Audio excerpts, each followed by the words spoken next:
And Eric with the Eliminex. We buttoned this up temporarily. I made a loose on the side so something is in there I could squeeze out and I can detect if there's any movement. And I put the soffit back in place so it's all hanging down. So in about a week we're going to check up on this because I think I trapped whatever I needed to trap. It was a squirrel, and we're going to see if there's any new activity.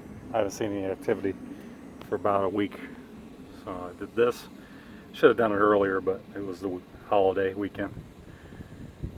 Now next week then we're going to permanently button this up, and whatever other spots need to be reinforced, including the attic fan, and over here we need to fill in this gap here because anything can get in there. I see some activity.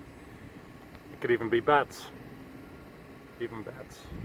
But we can't verify bats because I don't this season because there'd be some in the gutters. But that looks like bats were there at one time. We'll keep at it.